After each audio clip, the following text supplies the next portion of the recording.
ನಮಸ್ಕಾರ, ವಿವಿಸಿ ನ್ಯೂಸ್ಗೆ ಸ್ವಾಗತ. ನಾನು ಲತಾ ಧರ್ಮರಾಜ್. ಈಗ ಹೆಡ್ಲೈನ್ಸ್. ಕಾಂಗ್ರೆಸ್ ಕಲ್ಯಾಣ ಸಮಾವೇಶಕ್ಕೆ ಸಹಸ್ರಾರು ಜನ. ಬಿಜೆಪಿ ಜೆಡಿಎಸ್ ವಿರುದ್ಧ ಸಿಎಂ ಡಿಸಿಎಂ ತೀವ್ರ ವಾಗ್ದಾಳಿ. ಮುಂದಿನ ಚುನಾವಣೆಯಲ್ಲಿ ಹಾಸನ ಕೈವಶ ವಿಶ್ವಾಸ. ನಮ್ಮ ನಡುವೆ ಯಾವುದೇ ಭಿನ್ನಾಭಿಪ್ರಾಯ ಇಲ್ಲ. ಈ ಬಂಡೆ ಯಾವತ್ತಿದ್ರೂ ಸಿದ್ದರಾಮಯ್ಯನವರ ಜೊತೆಗೆ ಇರುತ್ತೆ. ಮುನಿಸು ಮರೆತು ವಾಗ್ದಾನ ನೀಡಿದ ಡಿಕೆಶಿ. 25 ವರ್ಷಗಳಿಂದ ಹಾಸನದಲ್ಲಿ ಕಾಂಗ್ರೆಸ್ಗೆ ಭವಿಷ್ಯ ಇಲ್ಲ ಎಂದು ಹೇಳಲಾಗಿತ್ತು. ಇಂದು ಸದೃಢವಾಗಿ ಬದಲಾವಣೆ ಪರ್ವ ಆರಂಭ ಆಗಿದೆ. ಉಸ್ತುವಾರಿ ಸಚಿವ ಕೆಎನ್ ರಾಜಣ್ಣ ಹೇಳಿಕೆ. ರಾಜಕೀಯಕ್ಕಾಗಿ ಅವರು ವಕ್ಫ್ ಹೋರಾಟ ಮಾಡುತ್ತಿದ್ದಾರೆ ಎಂದು ಬಿಜೆಪಿ ವಿರುದ್ಧ ಸಿಎಂ ಸಿದ್ದರಾಮಯ್ಯ ಕಿಡಿಕಾರಿದ್ದಾರೆ. ಜನಕಲ್ಯಾಣ ಸಮಾವೇಶದಲ್ಲಿ ಭಾಗಿಯಾಗುವ ಮುನ್ನ ಹೆಲಿಪ್ಯಾಡ್ನಲ್ಲಿ ಸುದ್ದಿಗಾರರೊಂದಿಗೆ ಮಾತನಾಡಿದ ಅವರು, ರಾಜಕೀಯಕ್ಕಾಗಿ ಅವರು ವಕ್ಫ್ ಹೋರಾಟ ಮಾಡುತ್ತಿದ್ದಾರೆ. 2014ರಲ್ಲಿ ಅವರು ಚುನಾವಣಾ ಪ್ರಣಾಳಿಕೆಯಲ್ಲಿ ಏನು ಭರವಸೆ ನೀಡಿದ್ರು, ಮುಸ್ಲಿಂ ಧರ್ಮಗುರುಗಳ ಜೊತೆ ಮಾತನಾಡುತ್ತೇವೆ, ಯಾರೆಲ್ಲ ಅತಿಕ್ರಮಣ ಮಾಡಿದ್ದಾರೋ ಅದೆಲ್ಲವನ್ನ ತಿರುವುಗೊಳಿಸುತ್ತೇವೆ ಎಂದಿದ್ರು. ಈ ಹಿಂದೆ ಸಿಎಂ ಆಗಿದ್ದ ಬಸವರಾಜ ಬೊಮ್ಮಾಯಿ ಸಹ ಅದನ್ನೇ ಹೇಳಿದ್ರು. ನಮಗಿಂತ ಹೆಚ್ಚು ನೋಟಿಸ್ ಕೊಟ್ಟಿರುವುದು ಅವರೇ. ಅವರು ಪ್ರಣಾಳಿಕೆಯಲ್ಲಿ ಹೇಳಿದಂತೆ ನಡೆದುಕೊಂಡಿಲ್ಲ. ಅದರ ಬಗ್ಗೆ ಈಗ ಏನನ್ನು ಮಾತನಾಡುತ್ತಿಲ್ಲ. ಅವರೀಗ ನಮ್ಮ ವಿರುದ್ಧ ಹೋರಾಟದ ನಾಟಕ ಆಡುತ್ತಿದ್ದಾರೆ. ಇದು ರಾಜಕೀಯ ಇಬ್ಬಂದಿತನ. ಇನ್ನೇನು ಚಳಿಗಾಲದ ಅಧಿವೇಶನ ಆರಂಭ ಆಗುತ್ತಿದೆ. ಅಲ್ಲಿ ಮಾತನಾಡಲು ಅವರಿಗೆ ವಿಷಯಗಳಿಲ್ಲ. ಇತ್ತೀಚೆಗೆ ನಡೆದ ಉಪಚುನಾವಣೆಯಲ್ಲಿ ನಾವು 3 ಗೆದ್ದಿದ್ದೇವೆ. 25 ವರ್ಷಗಳ ನಂತರ ಶಿಗ್ಗಾವಿಯಲ್ಲಿ ಜಯ ಸಾಧಿಸಿದ್ದೇವೆ. ಚನ್ನಪಟ್ಟಣದಲ್ಲೂ ಗೆದ್ದಿದ್ದೇವೆ. ಅವರು ಮೊದಲು ಗೆದ್ದಿದ್ದ 2 ಸ್ಥಾನಗಳನ್ನು ನಾವು ಪಡೆದುಕೊಂಡಿದ್ದೇವೆ. ಇದು ಅವರಿಗೆ ಸಹಿಸಲು ಆಗುತ್ತಿಲ್ಲ. ಅದಕ್ಕಾಗಿ ಅವರು ರಾಜಕೀಯ ನಾಟಕ ಶುರು ಮಾಡಿದ್ದಾರೆ ಎಂದು ತಿರುಗೇಟು ನೀಡಿದರು. ಪ್ರಾಪರ್ಟಿ ನೋಟಿಸ್ ಕಳಿಸ್ತವ್ರು ಯಾರು? ಮೊದಲು ಅವ್ರ ಮ್ಯಾನಿಫೆಸ್ಟೋ ಹೇಳ್ಕೊಂಡಿದ್ದಾರೆ. ಅದ್ರ ಬಗ್ಗೆ ಮಾತಾಡಲ್ಲ ಅವರು. ಮಾತಾಡ್ತಾರೆ ಅಂದ್ರೆ ಅದ್ರ ಬಗ್ಗೆ ಮಾತಾಡಲ್ಲ. ಹೆಚ್ಚು ನೋಟಿಸ್ ಕಳಿಸಿದ್ರು ಅವ್ರ ಕಾಲದಲ್ಲಿ ತೆರವುಗೊಳಿಸ್ಲಿಕ್ಕೆ. ಅವ್ರ ಮ್ಯಾನಿಫೆಸ್ಟೋನಲ್ಲಿ 2014ರಲ್ಲಿ ಏನಂತ ಹೇಳಿದ್ದಾರೆ? ಬಿಜೆಪಿ ಅವ್ರ ಮ್ಯಾನಿಫೆಸ್ಟೋ, ನ್ಯಾಷನಲ್ ಮ್ಯಾನಿಫೆಸ್ಟೋ ಏನಂತ ಹೇಳಿದ್ದಾರೆ? ಧರ್ಮಗುರುಗಳ ಜೊತೆ ಮಾತಾಡಿ ಯಾರ್ಯಾರು ಅತಿಕ್ರಮಣ ಮಾಡಿದ್ದಾರೆ ಅವ್ರನ್ನೆಲ್ಲ ತೆರವುಗೊಳಿಸ್ತೀವಿ ಅಂತ ಹೇಳಿದ್ದಾರೆ. ಅದೇ ಬಸವರಾಜ ಬೊಮ್ಮಾಯಿ ಚೀಫ್ ಮಿನಿಸ್ಟರ್ ಆಗಿರುವಾಗ ತೆರವುಗೊಳಿಸ್ತೀವಿ ಅಂತ ಹೇಳಿದ್ದಾರೆ. ನೋಟಿಸ್ ಎಲ್ಲ ಅವರೇ ಜಾಸ್ತಿ ಕೊಟ್ಟಿರೋದು. ಇದು ರಾಜಕೀಯಕ್ಕೋಸ್ಕರ ಈ ತರ ಇಬ್ಬಂದಿತನ ಮಾಡಬಾರ್ದು. ಇಬ್ಬಂದಿತನ ಇದು, ರಾಜಕೀಯ ಇಬ್ಬಂದಿತನ.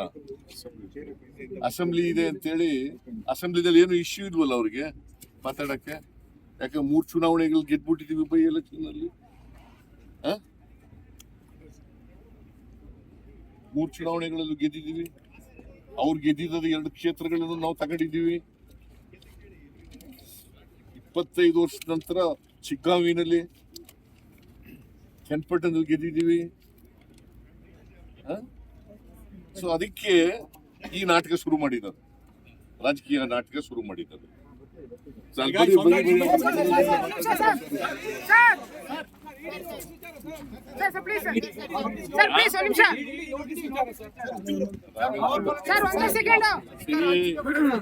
ನಾನು ಎನ್ನೇ ಹೇಳಿದ್ದೀನಿ ಮತ್ತೆ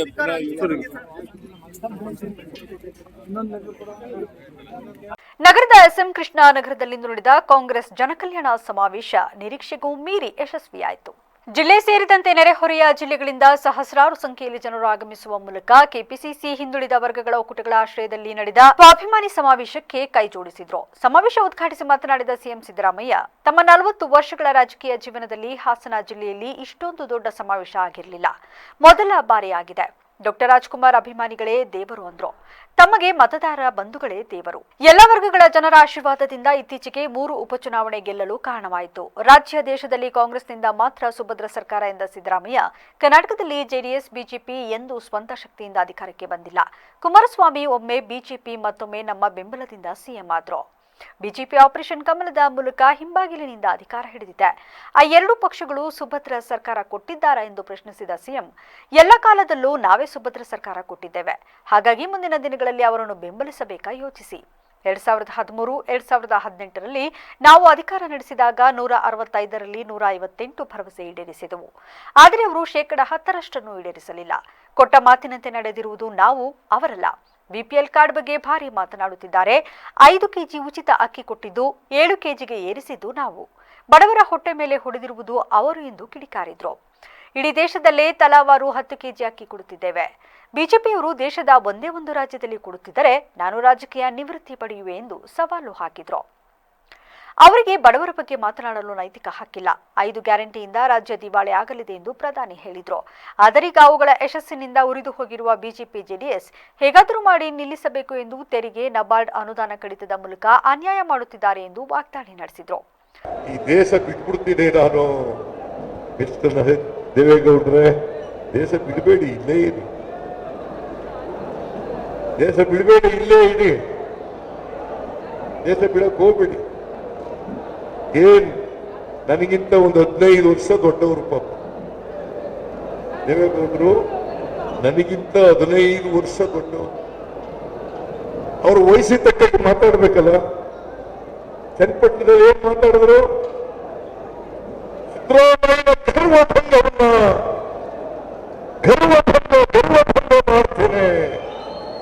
ಗರ್ವಭಂಗ ಮಾಡ್ತೇನೆ.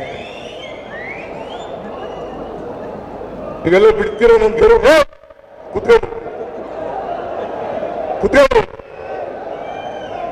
ಗರ್ವಭಂಗ ಮಾಡಕ್ ಬಿಡ್ತೀರೋ ನೀವು? ಸಮಾವೇಶದಲ್ಲಿ ಕರ್ನಾಟಕ ಉಸ್ತುವಾರಿ ರಣದೀಪ್ ಸಿಂಗ್ ಸುರ್ಜೇವಾಲಾ, ಗೃಹ ಸಚಿವ ಡಾಕ್ಟರ್ ಜಿ ಪರಮೇಶ್ವರ್, ಸಚಿವರಾದ doctor Mahadevappa, Zameer Ahmed, Priyanka Kharge, Lakshmi Hebbalkar, KH Muniyappa, KM Shivalingegowda, ಮಾಜಿ ಸಚಿವ ಎಚ್ಎಂ ರೇವಣ್ಣ ಮೊದಲಾದವರು ಹಾಜರಿದ್ದರು. ಕಾಂಗ್ರೆಸ್ ಪಕ್ಷ ರಾಜ್ಯ ದೇಶದಲ್ಲಿ ಅಧಿಕಾರ ನಡೆಸಿದಾಗ ಅನೇಕ ಶಾಶ್ವತ ಯೋಜನೆ ಜಾರಿಗೆ ತಂದು ಗ್ಯಾರಂಟಿಗಳನ್ನು ಉಳಿಸಿದೆ. ಆದರೆ ನಿಮ್ಮ ಗ್ಯಾರಂಟಿ ಏನು ಎಂದು ಮಾಜಿ ಪ್ರಧಾನಿ ಎಚ್ ಡಿ ದೇವೇಗೌಡರು ಹಾಗೂ ಕುಮಾರಸ್ವಾಮಿ ಅವರನ್ನ ಡಿಸಿಎಂ ಡಿಕೆ ಶಿವಕುಮಾರ್ ಪ್ರಶ್ನಿಸಿದರು. ಜನಕಲ್ಯಾಣ ಸಮಾವೇಶವನ್ನು ಉದ್ದೇಶಿಸಿ ಮಾತನಾಡಿದ ಅವರು, ಕನಕಪುರ ಬಂಡೆ ಸಿದ್ದರಾಮಯ್ಯ ಜೊತೆ ನಿಲ್ಲಲಿದೆ ಎಂದು ಮೈಸೂರಲ್ಲಿ ಹೇಳಿದ್ದೆ. ಇಲ್ಲೂ ಹೇಳುವೆ, ಸಾಯುವವರೆಗೂ ಅವರ ಜೊತೆ ಇರುವೆ. ಕಾಂಗ್ರೆಸ್ ಶಕ್ತಿ ದೇಶದ ಶಕ್ತಿ. ಕಾಂಗ್ರೆಸ್ ಅಧಿಕಾರಕ್ಕೆ ಬಂದರೆ ಎಲ್ಲರಿಗೂ ಅಧಿಕಾರ ಸಿಕ್ಕಂತೆ ಎಂದ ಅವರು, ಜಿಲ್ಲೆಯಲ್ಲಾಗಿರುವ ಅನ್ಯಾಯದ ವಿರುದ್ಧ 25 ವರ್ಷದ ನಂತರ ಇಲ್ಲಿ ಶ್ರೇಯಸ್ ಪಟೇಲ್ ಗೆಲ್ಲಿಸಿದ್ದೀರಿ. ಮುಂದೆಯೂ ಎಂಪಿ ಜೊತೆಗೆ 7 ಸ್ಥಾನಗಳಲ್ಲೂ ಕಾಂಗ್ರೆಸ್ ಗೆಲ್ಲಬೇಕು, ಗೆಲ್ಲಲಿದೆ ಎಂದು ಭವಿಷ್ಯ ನುಡಿದರು. ನಮ್ಮ 5 ಗ್ಯಾರಂಟಿ ಪರ್ಮನೆಂಟು. ಹಾಗೆಯೇ 2028ರಲ್ಲೂ ನಾವೇ ಅಧಿಕಾರಕ್ಕೆ ಬರುವುದು ಗ್ಯಾರಂಟಿ. ಯಾರೂ ಬದಲಿಸಲು ಆಗಲ್ಲ ಎಂದರು. ಬರೀ ಸುಳ್ಳು ಹೇಳುವ ಬಿಜೆಪಿ ಜೆಡಿಎಸ್ಗೆ ಉಪಚುನಾವಣೆಯಲ್ಲಿ ಜನ ಉತ್ತರ ಕೊಟ್ಟಿದ್ದಾರೆ. ರಾಮನಗರದಲ್ಲಿ 4ಕ್ಕೆ 4 ಕಾಂಗ್ರೆಸ್ ಗೆದ್ದಿದೆ.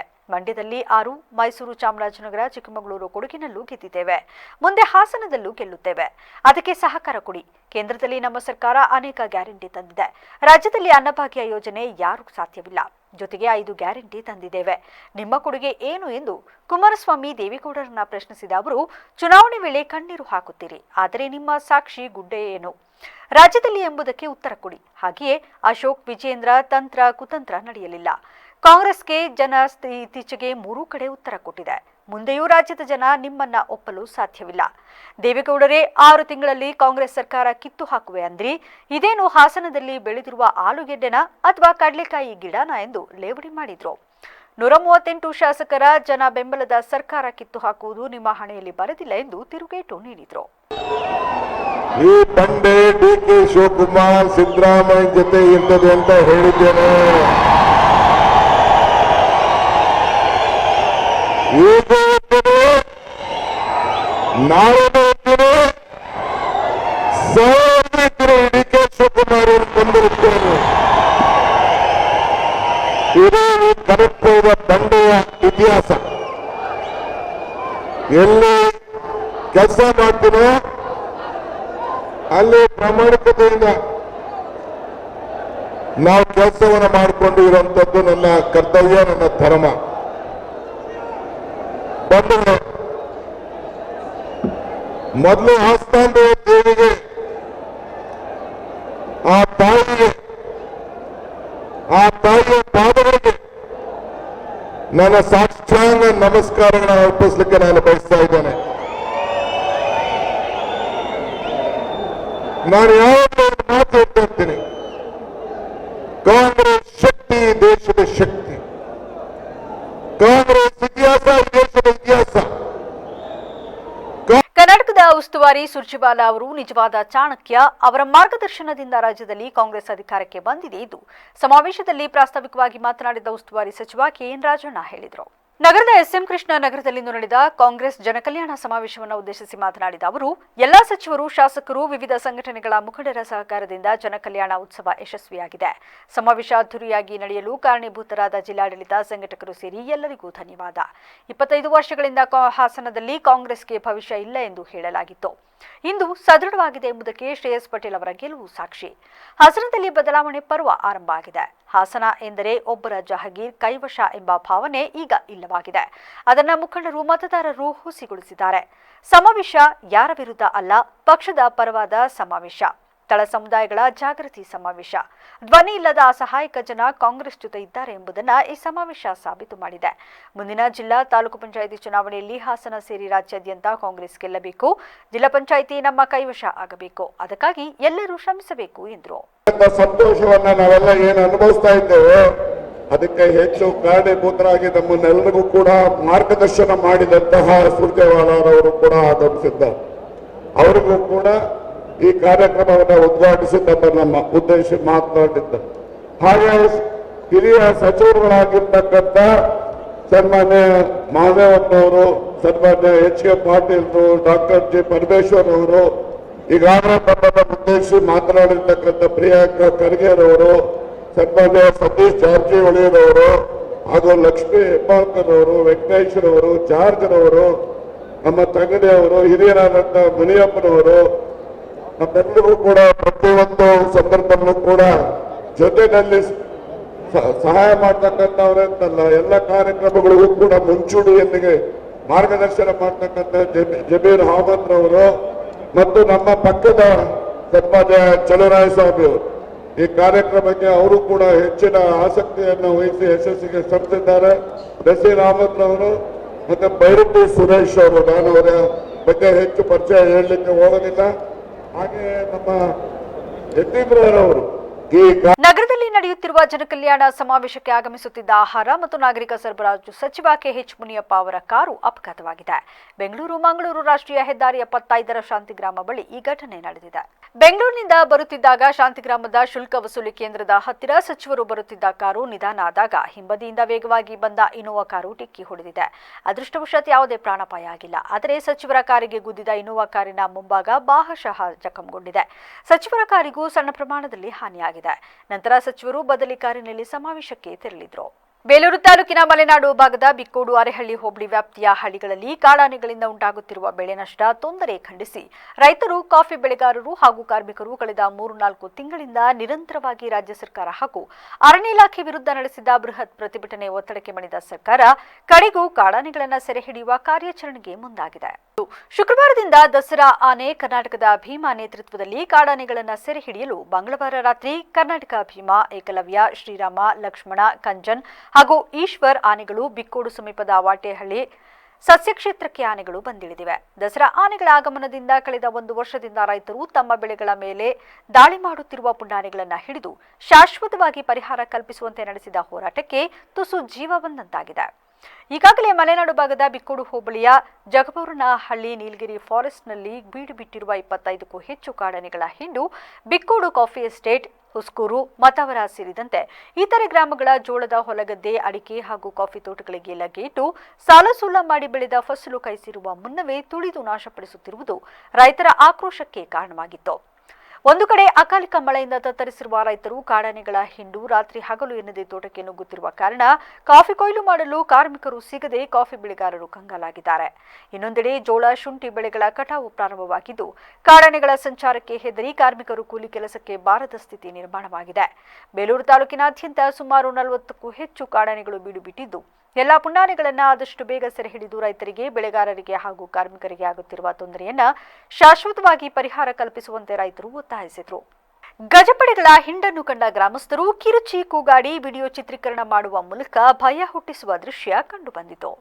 ಬೇಲೂರು ತಾಲೂಕಿನ ಕೋಗಿಲೆಮನೆ ಸಮೀಪ ಇರುವ ಕೊತ್ತನಹಳ್ಳಿ ಗ್ರಾಮಕ್ಕೆ ಸೇರಿದ ಜಮೀನಿನಲ್ಲಿಂದು ಬೆಳಿಗ್ಗೆ 7 ಗಂಟೆ ಸಮಯದಲ್ಲಿ 18ಕ್ಕೂ ಹೆಚ್ಚು ಗಜಪಡೆಗಳ ಗುಂಪೊಂದು ರಾತ್ರಿ ಪೂರ್ತಿ ಬೆಳೆ ನಾಶ ಮಾಡಿ ಭತ್ತದ ಗದ್ದೆಯಿಂದ ಮೇಲೆತ್ತಿ ಅರಣ್ಯ ಪ್ರದೇಶಕ್ಕೆ ತೆರಳುವ ಸಂದರ್ಭ ಆನೆಗಳ ಗುಂಪಿನ ದೃಶ್ಯವನ್ನ ಕಂಡ ಕೊತ್ತನಹಳ್ಳಿ ಮತ್ತು ಸುತ್ತಮುತ್ತಲ ಗ್ರಾಮಸ್ಥರು ಪಕ್ಕದ ಪೇಂಟ್ರವಿ ಜಮೀನಿನಲ್ಲಿ ನಿಂತು ಕೆಲವರು ಕಿರುಚಿ ಕೂಗಾಡಿ ಆನೆಗಳಿಗೆ ಭಯ ಹುಟ್ಟಿಸಿ ಓಡಿಸಲು ಪ್ರಯತ್ನಪಟ್ಟರೆ ಕೆಲವರು ವಿಡಿಯೋ ಚಿತ್ರೀಕರಣೆ ಮಾಡುವ ಮೂಲಕ ಜೈ ಜೈ ಎಂದು ಮನರಂಜನೆ ನೀಡುವ ದೃಶ್ಯ ಕಂಡುಬಂದಿತು. ಇದೇ ಸಂದರ್ಭ ಆನೆ ಕಾರ್ಯಪಡೆ ಮತ್ತು ಅರಣ್ಯ ಸಿಬ್ಬಂದಿಗಳು ಜನರ ಮಧ್ಯೆ ನಿಂತು ಪಟಾಕಿ ಸಿಡಿಸಿ ಗಜಪಡೆಗಳ ಗುಂಪನ್ನ ಕೋಗಿಲೆಮನೆ ಮತ್ತು ಮಾಳಗೆರೆ ರಸ್ತೆಯನ್ನ ದಾಟಿಸಿ ಅರಣ್ಯ ಪ್ರದೇಶಕ್ಕೆ ಓಡಿಸಿದ್ದ ಪರಿಣಾಮ ನಡೆಯಿತು. ಈ ಸಂದರ್ಭ ಗ್ರಾಮಸ್ಥರು ಮಾತನಾಡಿ, ಸುಮಾರು 5-6 ತಿಂಗಳಿಂದ ಆನೆಗಳ ಹಿಂಡು ಸಮೀಪ ಇರುವ ಜಗಬೋರನಹಳ್ಳಿ ಅರಣ್ಯ ಪ್ರದೇಶದಲ್ಲಿ ಬೀಡು ಬಿಟ್ಟು ಇಲ್ಲಿನ ಸುತ್ತಮುತ್ತಲ ಗ್ರಾಮಸ್ಥರ ಜಮೀನಿನಲ್ಲಿ ಬೆಳೆದ ಬೆಳೆಗಳನ್ನು ನಿತ್ಯ ನಾಶ ಮಾಡುವ ಮೂಲಕ ರೈತರಿಗೆ ಸಾಕಷ್ಟು ನಷ್ಟ ಉಂಟು ಮಾಡಿದೆ. ಇದರ ಅಂಗವಾಗಿ ಸಂಬಂಧಪಟ್ಟ ಇಲಾಖೆ ವಿರುದ್ಧ ಸಾಕಷ್ಟು ಪ್ರತಿಭಟನೆ ಹೋರಾಟ ನಡೆಸಿದರೂ ಯಾವುದೇ ಪ್ರಯೋಜನವಾಗಿಲ್ಲ.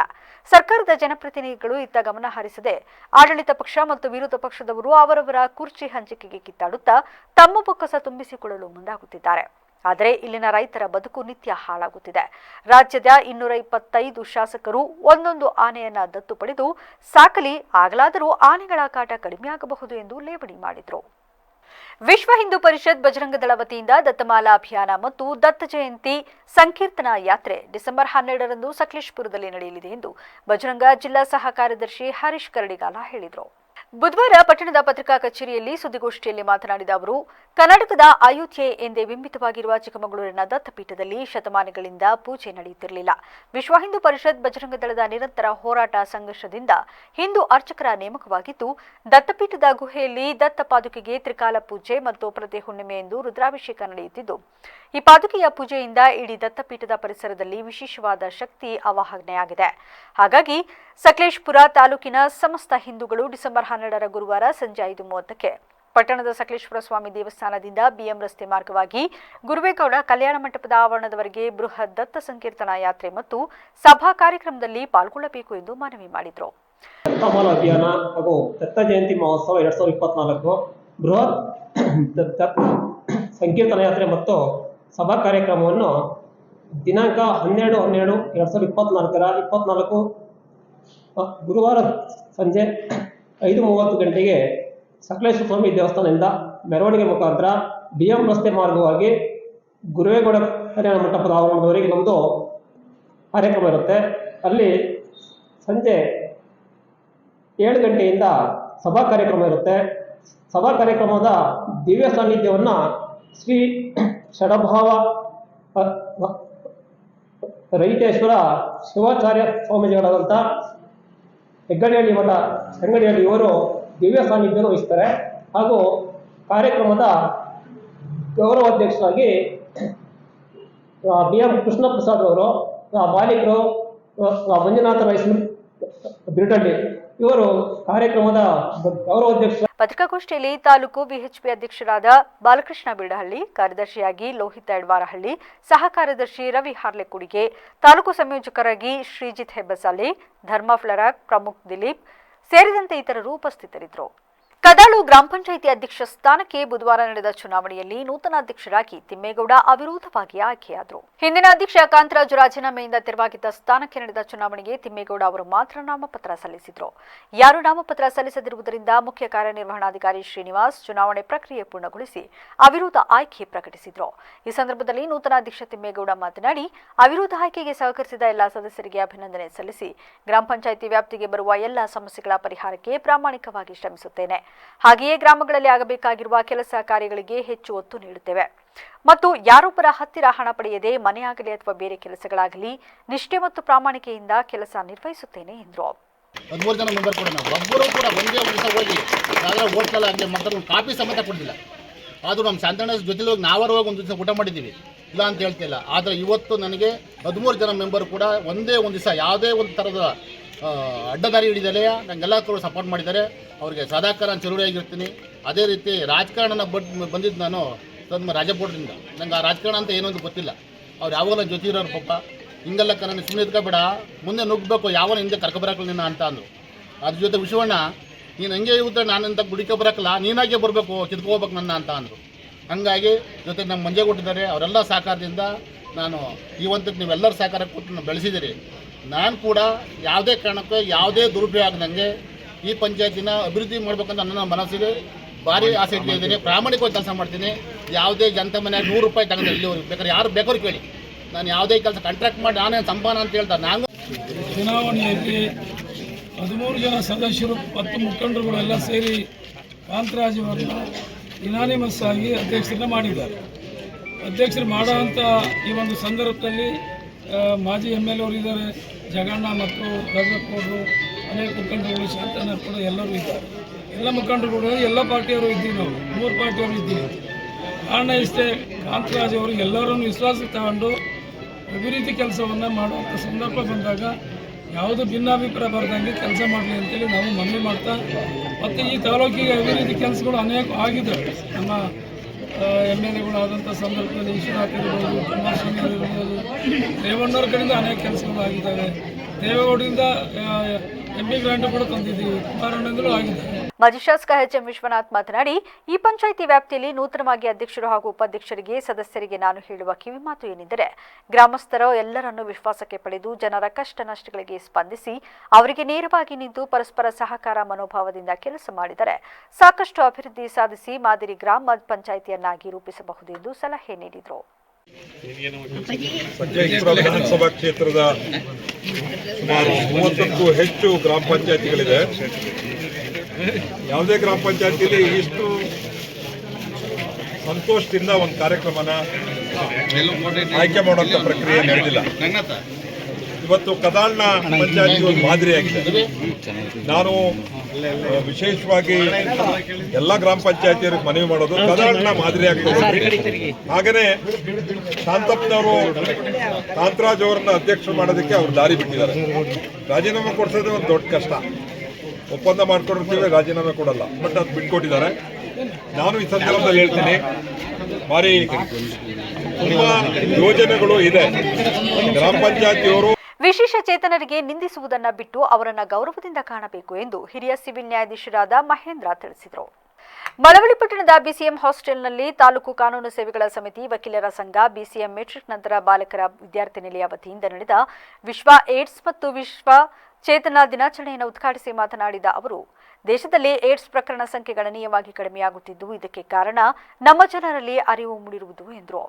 ಅದ್ರ ಬಗ್ಗೆ ಹೇಳೋದಾದರೆ, ನಾವು ಹುಟ್ಟುವಾಗಲೇ ನಾವು ಇದೇ ಥರ ಹುಟ್ಟಬೇಕು, ನಾನು ಹಿಂಗೆ ಹುಟ್ಟಬೇಕು ಅಂತ ಕೇಳ್ಕೊಂಬಂದಿರಲ್ಲ. ಅದಲ್ಲ, ಏನೋ ಒಂದು ಪ್ರಕೃತಿಯ ನಿಯಮದಿಂದ ಒಂದು ವಿಶ್ವಚೇತನ ಆಗಿ ಹುಟ್ಟಿರ್ತಾರೆ. ಅಂದರೆ ನಮಗೆಲ್ಲ ಗೊತ್ತು, ಪೇಪರೆಲ್ಲ ನೋಡ್ತಿರ್ತೀವಿ ನಾವು, ವಿಶ್ವಚೇತನ ಆಗಿ ಒಂದು ವಿಕಲಚೇತನ ಆಗಿ ಹುಟ್ಟಿರೋಂಥ ಒಂದು ವ್ಯಕ್ತಿಗಳು. ಆನಂತರ ಕ್ರೀಡೆಯನ್ನು ನೋಡೋದಾದರೆ ತುಂಬ ಜನ ಕ್ರೀಡಾ ಒಂದು ಇದರಲ್ಲಿ ಇದ್ದಾರೆ, ತುಂಬ ಜನ ಇದ್ದಾರೆ. ಅಂದರೆ ಅಂಗವಿಕಲರು, ಅಂದರೆ ವಿಕಲಚೇತನರು ಅಂತ ಕರಿತೀವಿ. ಈಗ ಅಂಗವಿಕಲರು ಅನ್ನೋ ವರ್ಡನ್ನು ಬಳಸಂಗಿಲ್ಲ. ಅಂದರೆ ಅವರಿಗೆ ನಾವು ರೆಸ್ಪೆಕ್ಟ್ ಕೊಡಬೇಕು ಅನ್ನೋಕ್ಕೋಸ್ಕರ ಗೌರವವನ್ನೇ ಕೊಡಬೇಕು ಅವರಿಗೆ. ಅವರು ಸಮಾಜದಲ್ಲಿ ಅವ್ರನ್ನ ಹಿನ್ನಡೆ ಆಗೋ ರೀತಿ ಮಾಡಬಾರ್ದು. ಅಂದರೆ ಅವ್ರನ್ನ ನಾವು ಬೇರೆ ರೀತಿ ಹೀಯಾಳಿಸಿದಾಗ ಅವ್ರ ಸಮಾಜದಲ್ಲಿ ಹಿನ್ನಡೆ ಆಗ್ತದೆ, ಸಮಾಜದಲ್ಲಿ ಬೆಳೆಯೋದಕ್ಕೆ ಅವಕಾಶ ಇರೋದಿಲ್ಲ. ಅದಕ್ಕೋಸ್ಕರ ಅವ್ರನ್ನ ವಿಕಲಚೇತನರು ಅಥವಾ ವಿಶ್ವಚೇತನರು ಅಂತೆಲ್ಲ ಕರಿಬೇಕು ಅಂತೇಳಿ ಆ ರೀತಿ ಕರಿತಾ ಇದ್ವಿ. ಅಂದರೆ ಎಲ್ಲ ಸಂಸ್ಥೆಗಳಲ್ಲಿ, ಅಂದರೆ ಎಲ್ಲ ಕ್ಷೇತ್ರಗಳಲ್ಲಿ ಈ ಒಂದು ವಿಕಲಚೇತನರು ಒಂದು ಕಾರ್ಯವನ್ನು ನಿರ್ವಹಿಸ್ತಾರೆ. ಅಂದರೆ ಈ ಕಾರ್ಯಕ್ರಮದ ಮೂಲಕ ಹೇಳೋದಿಷ್ಟೇ. ಕಾರ್ಯಕ್ರಮದಲ್ಲಿ ತಾಲೂಕು ಪಂಚಾಯತ್ ಇಒ ಶ್ರೀನಿವಾಸ್, BCM ತಾಲೂಕು ಕಲ್ಯಾಣಾಧಿಕಾರಿ ನಾಗರಾಜ್, ಸರ್ಕಾರಿ ವಕೀಲ ಶ್ರೀಕಂಠಸ್ವಾಮಿ, ವಕೀಲ ಸಂಘದ ಉಪಾಧ್ಯಕ್ಷ ಮಲ್ಲಪ್ಪ ಸೇರಿದಂತೆ ಹಲವರು ಇದ್ದರು. ಕನ್ನಡದ ನಾಡು ನುಡಿ ವಿಷಯಕ್ಕೆ ಬಂದಾಗ ಜಯ ಕರ್ನಾಟಕ ಸಂಘವು ಮುಂಚೂಣಿಯಲ್ಲಿರುತ್ತದೆ ಎಂದು ಜಯ ಕರ್ನಾಟಕ ಸಂಘದ ಜಿಲ್ಲಾಧ್ಯಕ್ಷ ಯೋಗಣ್ಣ ತಿಳಿಸಿದರು. ಮಳವಳ್ಳಿ ಪಟ್ಟಣದ ಪ್ರವಾಸಿ ಮಂದಿರದಲ್ಲಿ ಜಯ ಕರ್ನಾಟಕ ಸಂಘಟನೆ ನೂತನ ಪದಾಧಿಕಾರಿಗಳಿಗೆ ಪ್ರಮಾಣ ಪತ್ರವನ್ನು ವಿತರಿಸಿದ ಬಳಿಕ ಸುದ್ದಿಗಾರರೊಂದಿಗೆ ಮಾತನಾಡಿದ ಅವರು, ಹಲವು ಕಾರಣದಿಂದ ಕೆಲವು ದಿನ ಸಂಘಟನೆ ಸಕ್ರಿಯವಾಗಿ ಇರಲಿಲ್ಲ. ಮತ್ತೆ ಸಂಘಟನೆ ಮುಂದುವರಿಯಲು ತಾಲೂಕು ಅಧ್ಯಕ್ಷರಾಗಿದ್ದ ರಮೇಶ್ ಅವರನ್ನ ಜಿಲ್ಲಾ ಉಪಾಧ್ಯಕ್ಷರಾಗಿ ನೇಮಕ ಮಾಡಲಾಗಿದ್ದು, ನೂತನ ತಾಲೂಕು ಅಧ್ಯಕ್ಷರಾಗಿ ಹರ್ಷಿತ್, ಉಪಾಧ್ಯಕ್ಷರಾಗಿ ಅಭಿಷೇಕ್, ಪ್ರಧಾನ ಕಾರ್ಯದರ್ಶಿಯಾಗಿ ಮಹೇಶ್ರನ್ನ ರಾಜ್ಯಾಧ್ಯಕ್ಷರ ಆದೇಶ ಮೇರೆಗೆ ನೇಮಕ ಮಾಡಲಾಗಿದ್ದು, ಮುಂದಿನ ದಿನಗಳಲ್ಲಿ ಅನ್ಯಾಯದ ವಿರುದ್ಧ ಹೋರಾಟಕ್ಕೆ ನಮ್ಮ ಸಂಘಟನೆ ಮುಂದಾಗುತ್ತದೆ ಎಂದರು. ಸ್ವಲ್ಪ ನನ್ನಿಂದಲೇ ನನ್ನ ವೈದ್ಯ ಕಾರಣಗಳಿಂದ ಮುಂದಿತವಾಗಿತ್ತು. ಹಾಗಾಗಿ ಇವತ್ತಿಂದ ನಾನು ಎಲ್ಲ ಕಡೆಯೂ ಚಾಲನೆ ಕೊಟ್ಟು ಇವತ್ತೇನು ಒಂದು ತಾಲೂಕಿನಲ್ಲಿ ಹೊಸ ಟೀಮ್ನ ಮಾಡಿ ಬಂದಿದ್ದೀವಿ. ಅದೇ ರೀತಿ ಮಳವಳ್ಳಿ ಇದರಲ್ಲೂ ಕೂಡ ತಾಲೂಕು ಜಯ ಕರ್ನಾಟಕ ಸಂಘಟನೆಯಿಂದ ಒಂದು ಹೊಸ ಟೀಮ್ನ ಮಾಡಬೇಕು. ಏನು ನನ್ನ ಉತ್ತಪ್ಪರಯ್ಯವರು ಒಂದು ಸಂಘಟನೆ ಸ್ಥಾಪಿಸಿ ರಾಜ್ಯಾಧ್ಯಕ್ಷ ಎನ್ ಜಗದೀಶ್ ಅವರ ಮಾರ್ಗದರ್ಶನದಲ್ಲಿ ಇವತ್ತು ನಾವು ಒಂದು ಜಯ ಕರ್ನಾಟಕ ಸಂಘಟನೆ ಕಟ್ಕೊಂಡು ಹೋಗ್ತಾ ಇದ್ದೀವಿ. ಈ ನಾಡು, ನುಡಿ, ನೆಲ, ಜಲ, ಭಾಷೆಗೆ ಸಂಬಂಧಪಟ್ಟಂತೆ ವಿಶೇಷವಾಗಿ ಮಹಿಳೆಯರು ಮತ್ತು ಮಕ್ಕಳ ಮೇಲೆ ನಡೆದಂಥ ದೌರ್ಜನ್ಯವನ್ನು ಖಂಡಿಸಿ, ಜೊತೆಗೆ ರೈತ ಹೋರಾಟ ಇರ್ಬೋದು, ಹಾಗೆ ಮೈಸೂರಿನ ಹೋರಾಟ ಇರ್ಬೋದು, ಇದು ಹೆಚ್ಚಿನಾಗಿ ಮುಂಚೂಣಿಯಲ್ಲಿ ಬಂದಿದ್ದೀವಿ. ಅದೇ ರೀತಿಯಾಗಿ ಇವತ್ತು ನಾವು ಒಂದು ತಾಲೂಕು ಜಯ ಕರ್ನಾಟಕ ಸಂಘಟನೆಯನ್ನು ಸಕ್ರಿಯಗೊಳಿಸಬೇಕು. ಏಕೆಂದರೆ ಅದು ಮುಚ್ಚಬಾರ್ದು. ಇವತ್ತು ಹುಟ್ಟಪರೆಯವರಿಲ್ಲ ಅಂತಾದಾಗ ಆ ಸಂಘಟನೆ ಇನ್ನೂ ಹೆಚ್ಚು ಅಭಿವೃದ್ಧಿ ಆಗಬೇಕು, ಅದು ಕುಂಠಿತ ಆಗಬಾರ್ದು.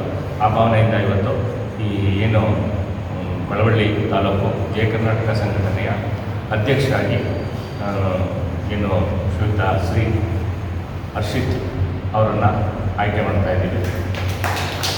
ಈ ಸಂದರ್ಭದಲ್ಲಿ ನೂತನ ಜಿಲ್ಲಾ ಉಪಾಧ್ಯಕ್ಷ ರಮೇಶ್, ನೂತನ ತಾಲೂಕು ಅಧ್ಯಕ್ಷ ಹರ್ಷಿತ್, ಉಪಾಧ್ಯಕ್ಷ ಅಭಿಷೇಕ್, ಪ್ರಧಾನ ಕಾರ್ಯದರ್ಶಿ ಮಹೇಶ್, ಜಿಲ್ಲಾ ಮಟ್ಟದ ಪದಾಧಿಕಾರಿ ನಟರಾಜು ಸೇರಿದಂತೆ ಹಲವರು ಇದ್ದರು. ಮಂಡ್ಯದಲ್ಲಿ 3 ದಿನಗಳ ಕಾಲ ನಡೆಯುವ 87ನೇ ಅಖಿಲ ಭಾರತ ಕನ್ನಡ ಸಮ್ಮೇಳನಕ್ಕೆ ಪ್ರತಿ ಗ್ರಾಮದಿಂದ ಎಲ್ಲರೂ ಭಾಗವಹಿಸಿ ಯಶಸ್ವಿಗೊಳಿಸುವಂತೆ ಹಲಗೂರು ಕನ್ನಡ ಸಾಹಿತ್ಯ ಪರಿಷತ್ನ ಹೋಬಳಿ ಘಟಕದ ಅಧ್ಯಕ್ಷರಾದ ಭಕ್ತವತ್ಸಲ ಕರೆ ನೀಡಿದರು. ಮಳವಳ್ಳಿ ತಾಲೂಕಿನ ಬ್ಯಾಡರಹಳ್ಳಿ ಗ್ರಾಮದಲ್ಲಿ ಸಮ್ಮೇಳನ ರಥವನ್ನ ಸ್ವಾಗತಿಸಿ ಮಾತನಾಡಿದ ಅವರು, ಕನ್ನಡದ ಹಬ್ಬವನ್ನು ನಾವೆಲ್ಲರೂ ಅದ್ದೂರಿಯಾಗಿ ಆಚರಿಸೋಣ ಎಂದರು. ನಂತರ ಗ್ರಾಮ ಪಂಚಾಯಿತಿ ಅಧ್ಯಕ್ಷ ಶಶಿಕಲಾ ಮಾತನಾಡಿ, ಇದೇ ರೀತಿ ಮಂಡ್ಯದಲ್ಲಿ ನಡೆಯುವ ಕಾರ್ಯಕ್ರಮಕ್ಕೆ ಪ್ರತಿಯೊಬ್ಬರು ಭಾಗವಹಿಸಿ ನಡೆಯುವ ಹಬ್ಬವನ್ನ ಅಭೂತಪೂರ್ವವಾಗಿ ಯಶಸ್ವಿಗೊಳಿಸಬೇಕೆಂದು ಈ ಮೂಲಕ ಕೇಳಿಕೊಳ್ಳುತ್ತೇನೆ ಎಂದರು. ಎಲ್ಲ ಸದಸ್ಯರು ಹಾಗೂ ಗೌರವಾನ್ವಿತ ಸಾಹಿತ್ಯ ಬಂಧುಗಳು ಈ ಒಂದು ಸ್ವಾಗತವನ್ನು ಕೋರಿದ್ದೀನಿ. ಅದೇ ರೀತಿಯಲ್ಲಿ ಈ ಒಂದು ಸಮ್ಮೇಳನಕ್ಕೆ ಅಭೂತಪೂರ್ವಕವಾಗಿ ತಾವೆಲ್ಲರೂ ಭಾಗವಹಿಸುವುದರ ಮೂಲಕ ಈ ಕನ್ನಡ ಹಬ್ಬಕ್ಕೆ ನೀವೆಲ್ಲರೂ ಒಂದು ಭಾಗವಹಿಸುವುದರ ಮೂಲಕ ಯಶಸ್ವಿಗೊಳಿಸಬೇಕು. ಹಾಗೂ ಈ ಮಂಡ್ಯ ಜಿಲ್ಲೆಯಲ್ಲಿ ನಡೀತಾ ಇರತಕ್ಕಂಥ ಈ ಒಂದು ಸಮ್ಮೇಳನವನ್ನು ಇಡೀ ಭಾರತೀಯ ಹಾಗೂ ವಿಶ್ವದ ಅನೇಕ ಕನ್ನಡ ಅಭಿಮಾನಿಗಳು. ಈ ಸಂದರ್ಭದಲ್ಲಿ ವಿವಿಧ ಸಂಘಟನೆಯ ಸದಸ್ಯರು ಹಾಗೂ ಕನ್ನಡ ಸಾಹಿತ್ಯ ಪರಿಷತ್ನ ಸದಸ್ಯರು, ಗ್ರಾಮ ಪಂಚಾಯಿತಿ ಸದಸ್ಯರು ಹಾಜರಿದ್ದರು. ಸಾರ್ವಜನಿಕರ ಕುಂದುಕೊರತೆಗಳನ್ನು ಆಲಿಸುವ ನಿಟ್ಟಿನಲ್ಲಿ ಭಟ್ಕಳ ತಾಲೂಕಿನ ಸಚಿವರ ಕಚೇರಿಯಲ್ಲಿಂದು ಸಚಿವ ಮಂಕಾಳ್ ಎಸ್ ವೈದ್ಯ ಜನಸ್ಪಂದನ ಸಭೆ ನಡೆಸಿದರು. ಸೇವೆಗೆ ಇರಲಿ ಸಹಕಾರ ಎಂಬ ಧ್ಯೇಯ ವಾಕ್ಯದೊಂದಿಗೆ ಶುರುವಾದ ಜನಸ್ಪಂದನ ಕಾರ್ಯಕ್ರಮಕ್ಕೆ ನೂರಾರು ಸಂಖ್ಯೆಯಲ್ಲಿ ಸೇರಿದ ಸಾರ್ವಜನಿಕರು ಉದ್ಯೋಗ, ಅನಾರೋಗ್ಯ, ಮನೆ ನಿರ್ಮಾಣ, ಶೌಚಾಲಯ ನಿರ್ಮಾಣ, ಅರಣ್ಯ ಅತಿಕ್ರಮಣ, ರಸ್ತೆ ಕಾಮಗಾರಿ, ಶಾಲೆ ದುರಸ್ತಿ ಮುಂತಾದ ವಿಷಯಗಳಿಗೆ ಸಂಬಂಧಿಸಿದಂತೆ ತಮ್ಮ ಅಹವಾಲುಗಳನ್ನು ಸಚಿವರ ಗಮನಕ್ಕೆ ತಂದರು. ಈ ವೇಳೆ ಸಚಿವರು ಕೆಲವು ಸಮಸ್ಯೆಗಳಿಗೆ ಸ್ಥಳದಲ್ಲಿಯೇ ಸಂಬಂಧಪಟ್ಟ ಅಧಿಕಾರಿಗಳ ಜೊತೆ ಮಾತನಾಡಿ ಪರಿಹಾರ ಕಲ್ಪಿಸುವ ನಿಟ್ಟಿನಲ್ಲಿ ಪ್ರಯತ್ನಿಸಿದರು. ಕೆಲವು ಮೀನುಗಾರರು ಲೈಟ್ ಫಿಶಿಂಗ್ ಸಂಪೂರ್ಣವಾಗಿ ನಿಷೇಧಿಸುವಂತೆ ಸಚಿವರಲ್ಲಿ ಮನವಿ ಮಾಡಿಕೊಂಡಾಗ, ಇಡೀ ದೇಶದಲ್ಲೇ ಲೈಟ್ ಫಿಶಿಂಗ್ ಸ್ಥಗಿತಗೊಳ್ಳುವುದಾದರೆ ಮಾತ್ರ ಕರ್ನಾಟಕದಲ್ಲಿ ಸ್ಥಗಿತಗೊಳಿಸುತ್ತೇವೆ, ಕೇವಲ ಕರ್ನಾಟಕದಲ್ಲಿ ಮಾತ್ರ ನಿಷೇಧಿಸಲು ಸಾಧ್ಯವೇ ಇಲ್ಲ ಎಂದರು. ಶಿರಾಳಿಯ ಖಾಸಗಿ ಫ್ಯಾಕ್ಟರಿಯೊಂದು ಕಳೆದ 17 ವರ್ಷದಿಂದ ಕೆಲಸ ಮಾಡುತ್ತಿದ್ದ ಕಾರ್ಮಿಕನೊಬ್ಬನನ್ನ ಕ್ಷುಲ್ಲಕ ಕಾರಣ ನೀಡಿ ಸಂಬಳ ಬಾಕಿ ಇಟ್ಟು ಏಕಾಏಕಿ ಕೆಲಸದಿಂದ ತೆಗೆದುಹಾಕಿದ್ದರ ಕುರಿತು ಕಾರ್ಮಿಕರೊಬ್ಬ ಸಚಿವರ ಗಮನಕ್ಕೆ ತಂದಿದ್ದು, ಫ್ಯಾಕ್ಟರಿಯ ವ್ಯವಸ್ಥಾಪಕ ನಿರ್ದೇಶಕನಿಗೆ ಮಾತನಾಡಿ ಬಗೆಹರಿಸಿಕೊಡುವ ಭರವಸೆಯನ್ನ ಸಚಿವರು ನೀಡಿದರು. ಕಾರ್ಯಕ್ರಮದಲ್ಲಿ ಭಟ್ಕಳ ಬ್ಲಾಕ್ ಕಾಂಗ್ರೆಸ್ ಅಧ್ಯಕ್ಷ ವೆಂಕಟೇಶ್ ನಾಯಕ್, ಕಾರ್ಯದರ್ಶಿ ಸುರೇಶ್ ನಾಯಕ್, ಯಾದವ್ ಮೊಗೇರ್, ವೆಂಕಟರಮಣ ಮೊಗೇರ, ರಮೇಶ್ ನಾಯಕ್, ಗಣಪತಿ ನಾಯಕ್ ಸೇರಿದಂತೆ ಮತ್ತಿತರರು ಹಾಜರಿದ್ದರು. ಕೆಆರ್ಪೇಟೆ ತಾಲೂಕು ಕತ್ತರಿಘಟ್ಟ ಗ್ರಾಮದಲ್ಲಿ ಶಾಸಕರ ಅನುದಾನದಲ್ಲಿ ಹಾಗೂ ನಿವೃತ್ತ ಇಂಜಿನಿಯರ್ ಶಿವಕುಮಾರ್ ಸಹಕಾರದಿಂದ 1.85 ಕೋಟಿ ರೂಪಾಯಿಗಳ 2.8 ಕಿಲೋಮೀಟರ್ ರಸ್ತೆ ಹಾಗೂ ಚರಂಡಿ ಅಭಿವೃದ್ಧಿ ಕಾಮಗಾರಿಗೆ ಶಾಸಕ ಎಚ್.ಟಿ. ಮಂಜು ಅವರು ಭೂಮಿ ಪೂಜೆ ನೆರವೇರಿಸಿದರು. ಈ ಸಂದರ್ಭ ಮಾತನಾಡಿದ ಶಾಸಕರು, ಈ ಬಾರಿ ತಾಲೂಕಿನಾದ್ಯಂತ ಉತ್ತಮ ಮಳೆಯಾಗಿದೆ ಎಂಬುದು ಒಂದು ಕಡೆ ಖುಷಿಯಾದರೆ ರಸ್ತೆಗಳು ಮಳೆಯಿಂದಾಗಿ ಹದಗೆಟ್ಟಿವೆ. ಸರ್ಕಾರದ ಗ್ಯಾರಂಟಿ ಯೋಜನೆಗಳಿಂದ ಅಭಿವೃದ್ಧಿ ಕಾರ್ಯಗಳಿಗೆ ಸರ್ಕಾರ ಅನುದಾನವನ್ನ ಬಿಡುಗಡೆ ಮಾಡುತ್ತಿಲ್ಲ. ಅದರಲ್ಲೂ ವಿರೋಧ ಪಕ್ಷದ ಶಾಸಕರಿಗೆ ಅನುದಾನ ಎಂಬುದು ಮರೀಚಿಕೆಯಾಗಿದೆ. ನಾನು ಹೋರಾಟ ಮನೋಭಾವನೆಯಿಂದ ಬಂದವನಾದ್ದರಿಂದ ಇದು ಒಂದು ಸವಾಲಿನ ಕೆಲಸವಾಗಿದೆ. ತಾಲೂಕಿನ ಅಭಿವೃದ್ಧಿಯ ಏಕೈಕ ದೃಷ್ಟಿಯಿಂದ ನಾನು ಯಾವುದೇ ಹೋರಾಟಕ್ಕೆ ಸಿದ್ಧನಿದ್ದೇನೆ ಎಂದರು. ಶಾಸಕರಿಬ್ಬರು ಜಂಟಿಯಾಗಿ ಒಂದು ಪ್ರಯತ್ನದಿಂದ 1,85,00,000 ಒಂದು ಕಾಮಗಾರಿ ಗುಡ್ಡಿ ಪೂಜೆ ಮಾಡಿದ್ದೀವಿ. ಇದು ORF ಫಂಡು 2.8 ಕಿಲೋಮೀಟ್ರು ರಸ್ತೆ ಮತ್ತು ಪಕ್ಕದಲ್ಲಿ 200-250 ಮೀಟ್ರು ಡ್ರೈನ್ ಮಾಡೋದ್ರ ಮುಖಾಂತರ ಮಾಡೋಕ್ಕೆ ಒಂದು ತಾಂತ್ರಿಕ ಅನುಮೋದನೆ ಇದ್ದು ಒಂದು ಅಂದಾಜು ಪಟ್ಟಿನ ಅರ್ಜಿ ಅನುಮೋದನೆ ಆಗಿದೆ. ಅದ್ರ ಪ್ರಕಾರ ಪೂಜೆ ಮಾಡಿದ್ವಿ. ಕೆಲಸನ ಸಂಬಂಧಪಟ್ಟ ಏಜೆನ್ಸಿಗಳು ಆಲ್ರೆಡಿ ಟೆಂಡರ್ ಆಗಿ ಅವರು ಸಹ ಇಲ್ಲೇ ಇದ್ದಾರೆ. ನಮ್ಮ ಗ್ರಾಮ ಪಂಚಾಯತ್ ಸದಸ್ಯರು, ಗ್ರಾಮದ ಮುಖಂಡರು ಎಲ್ಲರೂ ಒಡಗೂಡಿ ಪೂಜೆ ಮಾಡಿದ್ವಿ. ಗುಣಮಟ್ಟದ ಕೆಲಸನ ಮಾಡಿಸ್ಕೊಂಥ ಜವಾಬ್ದಾರಿ ಗ್ರಾಮ ಪಂಚಾಯತ್ ಸದಸ್ಯರು ಮತ್ತು ಸಂಬಂಧಪಟ್ಟ ಇಲಾಖೆಯವರಾಗಿದೆ. ಜೊತೆ ಗ್ರಾಮದ ಮುಖಂಡರು ಸಹ ಗುಣಮಟ್ಟದ ಕೆಲಸ ಮಾಡಿಕೊಳ್ಳಲಿಕ್ಕೆ ಅವರು ಅದು ನಿಗಾವಹಿಸಿ ಗುಣಮಟ್ಟದ ಕೆಲಸ ಮಾಡಿಕೊಳ್ಳಿ, ಏಜೆನ್ಸಿಯವರು ಗುಣಮಟ್ಟದ ಕೆಲಸ ಮಾಡಲಿ ಅನ್ನೋ ಸಂದರ್ಭ ಮಾತನಾಡಿ ಹೇಳಿ ಒಂದು ಕತ್ತರಘಟ್ಟ ಗ್ರಾಮ ಮಾದರಿ ಗ್ರಾಮ. ಬಹುತೇಕ ಎಲ್ಲರೂ ಸಹ ಹೆಚ್ಚಿನದಾಗಿ ವಿದ್ಯಾವಂತರಿದ್ದಾರೆ. ಒಂದು ವಿದ್ಯಾವಂತಿಯಿಂದ ಕೂಡಿರುವಂಥ ಗ್ರಾಮ ಇದಾಗಿದೆ. ಈ ಸಂದರ್ಭದಲ್ಲಿ ಗ್ರಾಮ ಪಂಚಾಯಿತಿ ಸದಸ್ಯ ಪರಮೇಶ್, ವಿಜಯಮ್ಮ, ಹಾಲಿನ ಡೈರಿ ಕಾರ್ಯದರ್ಶಿ ಚಂದ್ರಶೇಖರ್, ಟಿಎಪಿಸಿ ಎಂಎಸ್ ನಿರ್ದೇಶಕ ತೆರ್ತೇನಹಳ್ಳಿ ಬಲದೇವ್, ಎಸ್ಡಿಎಂಸಿ ಅಧ್ಯಕ್ಷ ಜಗದೀಶ್, ಕಾಯ್ ಮಹೇಶ್, ಪ್ರಸನ್ನ, ವೆಂಕಟೇಶ್, ರಂಗಣ್ಣ, ಚನ್ನಕೇಶ್ವರ್ ಸೇರಿದಂತೆ ಇತರರು ಹಾಜರಿದ್ದರು. ಒಂದೇ ಬಾರಿ ಜಾಸ್ತಿ ಕಸ ಹಾಕಬೇಡಿ ಎಂದಿದ್ದಕ್ಕೆ ಪೌರ ಕಾರ್ಮಿಕ ಸಿಬ್ಬಂದಿ ಮೇಲೆ ಹಲ್ಲೆ ನಡೆಸಿರುವ ಘಟನೆ ಮಡಿಕೇರಿ ನಗರದಲ್ಲಿ ನಡೆದಿದೆ. ಈ ಸಂಬಂಧ ಆಸ್ಪತ್ರೆಗೆ ದಾಖಲಾಗಿ ಚಿಕಿತ್ಸೆ ಪಡೆಯುತ್ತಿರುವ ಹಲ್ಲೆಗೊಳಗಾದ ಪೌರ ಕಾರ್ಮಿಕ ಸಿಬ್ಬಂದಿ ನೌಷದ್ ಮಾತನಾಡಿ, ನಗರಸಭೆ ಮಾಜಿ ಸಿಬ್ಬಂದಿಯಾಗಿದ್ದ ರಾಮಚಂದ್ರ ಅವರ ಮನೆಯವರು 4-5 ಚೀಲದಲ್ಲಿ ಕಸ ಹಾಕುತ್ತಿದ್ರು. ಈ ವೇಳೆ ಗಾಡಿ ತುಂಬಿದೆ, ಈಗ ಅರ್ಧ ಕಸ ಹಾಕಿ ಮಿಕ್ಕಿದ್ದನ್ನ ನಾಳೆ ಹಾಕಿ ಎಂದು ತಿಳಿಸಿದೆ. ಇಷ್ಟಕ್ಕೆ ರಾಮಚಂದ್ರ ಹಾಗೂ ಅವರ ಮಗ ಅವಾಚ್ಯ ಶಬ್ದದಿಂದ ನಿಲ್ಲಿಸಿ ನನ್ನ ಮೇಲೆ ಹಲ್ಲೆ ನಡೆಸಿದ್ರು. ಈ ಹಿನ್ನೆಲೆ ರಾಮಚಂದ್ರ ಅವರ ಮನೆ ಬಾಗಿಲಿಗೆ ಕಸ ಸುರಿದು ಆಕ್ರೋಶ ವ್ಯಕ್ತಪಡಿಸಿದ್ದು, ಮಡಿಕೇರಿ ನಗರ ಪೊಲೀಸ್ ಠಾಣೆ ವ್ಯಾಪ್ತಿಯಲ್ಲಿ ಪ್ರಕರಣ ದಾಖಲಿಸಲಾಗಿದ್ದು, ಪೊಲೀಸರು ಅವರ ವಿರುದ್ಧ ಸೂಕ್ತ ಕ್ರಮ ಕೈಗೊಳ್ಳಬೇಕು ಎಂದು ಮನವಿ ಮಾಡಿದರು. ಸಾಮಾಜಿಕ ಜಾಲತಾಣದಲ್ಲಿ ವೀರ ಸೇನಾನಿಗಳಿಗೆ ಅವಹೇಳನ ಮಾಡಿದ ವ್ಯಕ್ತಿಯ ವಿರುದ್ಧ ಕಠಿಣ ಕಾನೂನು ಕ್ರಮ ಕೈಗೊಳ್ಳುವಂತೆ ಒತ್ತಾಯಿಸಿ ಡಿಸೆಂಬರ್ 6ರಂದು ಮಡಿಕೇರಿಯಲ್ಲಿ ಶಾಂತಿಯುತ ಪ್ರತಿಭಟನೆ ಹಮ್ಮಿಕೊಂಡಿರುವುದಾಗಿ ಅಖಿಲ ಕರ್ನಾಟಕ ಮಾಜಿ ಸೈನಿಕರ ಸಂಘದ ಕೊಡಗು ಘಟಕದ ಅಧ್ಯಕ್ಷ ಕೊಟ್ಟುಕತ್ತೀರ ಪಿ ಸೋಮಣ್ಣ ತಿಳಿಸಿದರು. ನಗರದಲ್ಲಿ ಬುಧವಾರ ಸುದ್ದಿಗೋಷ್ಠಿಯಲ್ಲಿ ಮಾತನಾಡಿದ ಅವರು, ವೀರ ಸೇನಾನಿಗಳಾದ ಫೀಲ್ಡ್ ಮಾರ್ಷಲ್ ಕೆಎಂ ಕಾರ್ಯಪ್ಪ ಮತ್ತು ಜನರಲ್ ಕೆಎಸ್ ತಿಮ್ಮಯ್ಯ ಅವರನ್ನ ಅಪಮಾನಿಸಿರುವ ಪ್ರಕರಣ ಒಂದು ಜನಾಂಗಕ್ಕೆ ಮಾತ್ರ ಸೀಮಿತವಾಗದೆ ಇಡೀ ರಾಷ್ಟ್ರಕ್ಕೆ ಹಾಗೂ ಮಾಜಿ ಸೈನಿಕರಿಗೆ ಮಾಡಿದ ಅವಮಾನವಾಗಿದೆ. ತಮ್ಮ ಮೂಲ ಹೆಸರನ್ನು ಮರೆಮಾಚಿ ಬೇರೊಂದು ಜಾತಿಯ ಹೆಸರಿನಲ್ಲಿ ಸಂದೇಶ ಕಳುಹಿಸಿದ್ದು ಅವರ ದುರುದ್ದೇಶ ಏನು ಎಂದು ಸಮಗ್ರ ತನಿಖೆಯಿಂದಷ್ಟೇ ತಿಳಿಯಲು ಸಾಧ್ಯ. ಆದ್ದರಿಂದ ಇದರ ಬಗ್ಗೆ ಸವಿಸ್ತಾರ ತನಿಖೆ ನಡೆಸಿ ತಪ್ಪಿತಸ್ಥರಿಗೆ ಶಿಕ್ಷೆಯಾಗುವಂತೆ ಕ್ರಮ ಕೈಗೊಳ್ಳಬೇಕು ಎಂದು ಆಗ್ರಹಿಸಿದರು. ನಗರದ ಫೀಲ್ಡ್ ಮಾರ್ಷಲ್ ಕಾರ್ಯಪ್ಪ ವೃತ್ತದಲ್ಲಿ ಶಾಂತಿಯುತ ಪ್ರತಿಭಟನೆ ನಡೆಸಿ ನಂತರ ಜನರಲ್ ತಿಮ್ಮಯ್ಯ ವೃತ್ತದ ಮೂಲಕ ಸಾಗಿ ಜಿಲ್ಲಾಧಿಕಾರಿ ಹಾಗೂ ಜಿಲ್ಲಾ ಪೊಲೀಸ್ ವರಿಷ್ಠಾಧಿಕಾರಿಗಳಿಗೆ ಮನವಿ ಸಲ್ಲಿಸಲಾಗುವುದು ಎಂದು ತಿಳಿಸಿದರು. ಸೇನಾಧಿಕಾರಿಗಳ ಬಗ್ಗೆ ಬ್ರಿಟಿಷರ ಬೂಟು ನೆಕ್ಕಿದ ಫೀಲ್ಡ್ ಮಾರ್ಷಲ್ ಕಾರ್ಯಪ್ಪ, ಬ್ರಿಟಿಷರ ಊಳಿಗದಾಳು ಜನರಲ್ ತಿಮ್ಮಯ್ಯ, ಜಯಹೋ ಅವರು ಕೊಡಗಿನ ನರಿಗಳು ಎಂದು ಸಂದೇಶ ಹರಿಬಿಟ್ಟಿದ್ದು, ಇದು ನಾವು ಮಾಜಿ ಸೈನಿಕರುಗಳ ಮನಸ್ಸಿಗೆ ತುಂಬ ನೋವಾಗಿದೆ ಹಾಗೂ ಅವಮಾನವಾಗಿದೆ. ಇದರ ಬಗ್ಗೆ ನಾವು ಪೊಲೀಸ್ ವರಿಷ್ಠಾಧಿಕಾರಿಗಳಿಗೆ ದೂರನ್ನು ನೀಡಿರುತ್ತೇವೆ. ಅವರು ದಸ್ತಗಿರಿ ಮಾಡಿ ಬಿಟ್ಟಿರುತ್ತಾರೆ ಎಂಬ ಮಾಹಿತಿ ಇದೆ. ಇದು ಖಂಡಿತವಾಗಿಯೂ ಸಮಾಜಕ್ಕೆ ಒಳ್ಳೆಯ ಸಂದೇಶವನ್ನು ನೀಡುವುದಿಲ್ಲ ಎಂಬ ಭಾವನೆ ನಮ್ಮಲ್ಲಿದೆ. ಈ ಅವಹೇಳನಕಾರಿ ಹೇಳಿಕೆ ನಮ್ಮ ಜನಾಂಗಕ್ಕೆ ಮಾತ್ರ ಸೀಮಿತವಾಗದೆ ಇಡೀ ರಾಷ್ಟ್ರಕ್ಕೆ, ವಿಶೇಷವಾಗಿ ಸೈನ್ಯಕ್ಕೆ, ಮಾಜಿ ಸೈನಿಕರಿಗೆ ಮಾಡಿದ ಅವಮಾನ, ಅವಹೇಳನ ಎಂದು ನಾವು ಭಾವಿಸುತ್ತೇವೆ. ಅದು ಅಲ್ಲದೆ ಅವರು ಅವರ ಮೂಲ ಹೆಸರನ್ನು ಮರೆಮಾಚಿ ಬೇರೊಂದು ಜಾತಿಯ ಹೆಸರಿಟ್ಟುಕೊಂಡು ಆ ಜಾತಿಗೂ ಕೆಟ್ಟ ಹೆಸರು ತರುವುದು ಅಥವಾ ಅವರ ಮೂಲ ಉದ್ದೇಶ ಏನು ಎಂದು ಸಮಗ್ರ ತನಿಖೆಯಷ್ಟೇ ತಿಳಿಯಲು ಸಾಧ್ಯ. ಇದರ ಬಗ್ಗೆ ಸವಿಸ್ತಾರ ತನಿಖೆ ನಡೆಸಿ ತಪ್ಪಿತಸ್ಥರಿಗೆ ಶಿಕ್ಷೆಯಾಗುವಂತೆ ಕೂಡಲೇ ಕ್ರಮ ಜರುಗಿಸಿ ಎಂದು ನಾವು 6/12/2024ರಂದು ಶಾಂತಿಯುತ ಪ್ರತಿಭಟನೆ ನಡೆಸುತ್ತೇವೆ. ನಮಗೆ ಸೂಕ್ತ ಸ್ಪಂದನೆ ಸಿಗದಿದ್ದರೆ ಈ ಶಾಂತಿಯುತ ಹೋರಾಟವನ್ನು ಉಗ್ರವಾಗಿ ನಡೆಸಬೇಕಾಗುತ್ತದೆ. ಅದು ಉಪವಾಸ ಸತ್ಯಾಗ್ರಹವೂ ಆಗಿರಬಹುದು. ಇಲ್ಲಿ ಸೇರಿದ ನಮ್ಮ ಮಾಜಿ ಸೈನಿಕರ, ಸಾರ್ವಜನಿಕರ, ಜಿಲ್ಲೆಯ ಎಲ್ಲ ಸಂಘಗಳ ಸದಸ್ಯರ ಮನಸ್ಸಿನ ಆಕ್ರೋಶದ ಸ್ಥಿತಿ ಮತ್ತು ಆಗ್ರಹಗಳನ್ನು ಪರಿಗಣಿಸಿ ತಾವು ಸೂಕ್ತ ಕ್ರಮವಿಟ್ಟು ಮುಂದಕ್ಕೆ ಯಾವುದೇ ಅಹಿತಕರ ಘಟನೆಗೆ ಅವಕಾಶವನ್ನು ನೀಡುವುದಿಲ್ಲ ಎಂಬ ಭರವಸೆ ಇದೆ. ನಮ್ಮ ದಿನಾಂಕ 6/12/2024 ಶಾಂತಿಯುತ ಪ್ರತಿಭಟನೆಗೆ ಜಿಲ್ಲೆಯ ಮಾಜಿ ಸೈನಿಕರ ಎಲ್ಲ ಸಂಘಗಳ ಅಧ್ಯಕ್ಷರುಗಳನ್ನು, ಮುಖ್ಯವಾಗಿ ಕೊಡಗು ಜಿಲ್ಲಾ ಮಾಜಿ ಸೈನಿಕರ ಸಂಘ. ಪತ್ರಿಕಾಗೋಷ್ಠಿಯಲ್ಲಿ ಸಂಘದ ಕಾರ್ಯದರ್ಶಿ ಸಿಜಿ ತಿಮ್ಮಯ್ಯ, ಸಹ ಕಾರ್ಯದರ್ಶಿ ಎಂಕೆ ನಾಚಪ್ಪ, ಸಂಚಾಲಕರಾದ ನಾಟೋಳಂಡ ಸೋಮಯ್ಯ ಹಾಗೂ ಸಹ ಸಂಚಾಲಕಿ ಚಂದನ ಉಪಸ್ಥಿತರಿದ್ದರು. ಈಗ ಮತ್ತೊಮ್ಮೆ ಹೆಡ್ಲೈನ್ಸ್. ಕಾಂಗ್ರೆಸ್ ಕಲ್ಯಾಣ ಸಮಾವೇಶಕ್ಕೆ ಸಹಸ್ರಾರು ಜನ, ಬಿಜೆಪಿ ಜೆಡಿಎಸ್ ವಿರುದ್ಧ ಸಿಎಂ ಡಿಸಿಎಂ ತೀವ್ರ ವಾಗ್ದಾಳಿ, ಮುಂದಿನ ಚುನಾವಣೆಯಲ್ಲಿ ಹಾಸನ ಕೈವಶ ವಿಶ್ವಾಸ. ನಮ್ಮ ನಡುವೆ ಯಾವುದೇ ಭಿನ್ನಾಭಿಪ್ರಾಯ ಇಲ್ಲ, ಈ ಬಂಡೆ ಯಾವತ್ತಿದ್ರೂ ಸಿದ್ದರಾಮಯ್ಯನವರ ಜೊತೆಗೆ ಇರುತ್ತೆ, ಮುನಿಸು ಮರೆತು ವಾಗ್ದಾನ ನೀಡಿದ ಡಿಕೆಶಿ. 25 ವರ್ಷಗಳಿಂದ ಹಾಸನದಲ್ಲಿ ಕಾಂಗ್ರೆಸ್ಗೆ ಭವಿಷ್ಯ ಇಲ್ಲ ಎಂದು ಹೇಳಲಾಗಿತ್ತು, ಇಂದು ಸದೃಢವಾಗಿ ಬದಲಾವಣೆ ಪರ್ವ ಆರಂಭ ಆಗಿದೆ. ಉಸ್ತುವಾರಿ ಸಚಿವ ಕೆಎನ್ ರಾಜಣ್ಣ ಹೇಳಿಕೆ. ಕ್ಷಣದ ಸುದ್ದಿಗಾಗಿ ನೋಡ್ತಾ ಇರಿ ವಿವಿಸಿ ನ್ಯೂಸ್, ಸತ್ಯದ ಕಡೆ ನಮ್ಮ ನಡೆ.